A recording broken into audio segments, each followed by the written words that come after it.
This is a city that's built on dreams. You made my dream come true. 20, 100 years from now, forget about it. It's going to be a cultural revolution. Sexy city with a sexy spokesman, all put together. When it comes to transfer rumors, we're the new Man United of the U.S.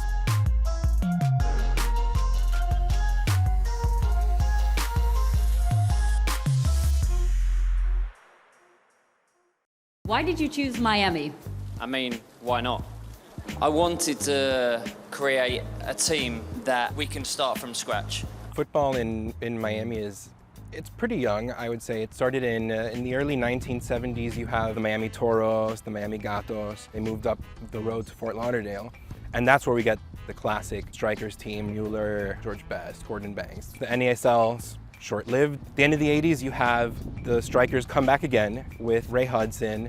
They draw a little bit of attention and then fold again. MLS comes in mid-90s into Miami.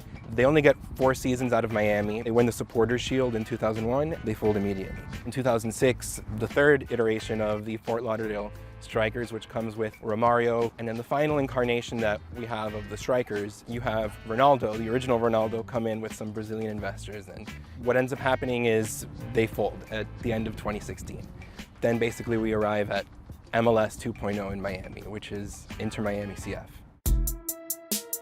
The league has really matured over the 20 years that I've seen it. The stadiums are much better. The players they're bringing in are much better than the players that were coming in back then. But everything I've seen in South Florida has been, top class, from the people that they've hired and the facilities, and I'm excited to be here, and I think everyone else is as well. You read about this team everywhere. It is very much David Beckham's MLS team. You can't understate the importance of the other owner who came in to fund it, Jorge Mas. Really, Jorge Mas coming in with credibility in Miami, which they hadn't had from anyone before, that helped seal it for them. The coach, the players are predominantly Hispanic. The practices are conducted in Spanish with an English translator.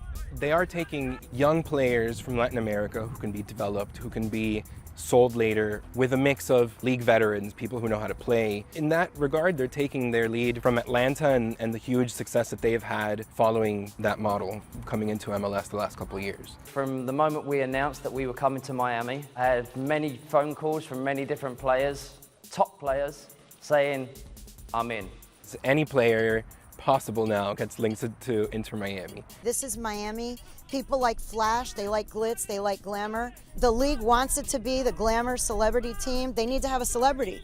Have we got aspirations of bringing big name players? Of course we do. Great team in a great city. That's tempting for most people. This is basically MLS's South American team.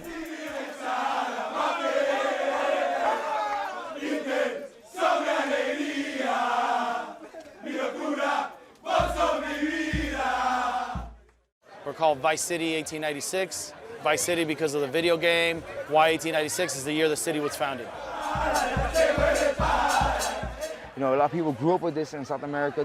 Now in the United States, they have kids, and now they want to show their kids what they grew up with. It's a cultural thing. Football is deeper than just a sport. Not just, it's the ball on the field. It's the chorizos on the grill, breaking bread with your fellow, your friends. You have your family at home, but you also have your football family. And that's what Vice City is all about. It's a football family. I think Inter Miami is a perfect name. It's Inter Miami, it's International Miami. Nobody in Miami is from Miami. Everybody's from a different place. We got Brazilians, we got Colombians, we got people from Russia, we got people from everywhere here. And everybody comes together with football.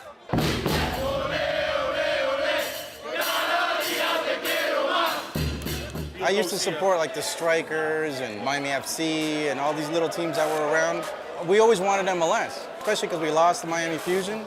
So now we got the Inter Miami, and it's a brand new ball game now for us. I'm a Manchester United supporter. I've never been to Old Trafford. I've never been to England. I won't be able to say like that's my club as much as like I say this is my club. The passion for soccer is there. What's been missing is that big marquee soccer team. We're used to having big teams. We had the big three in the Miami Heat. The Miami Dolphins, people here will never forget that they had the only undefeated season of the Miami Dolphins. South Florida sports fans have high expectations, I think, that have to be met.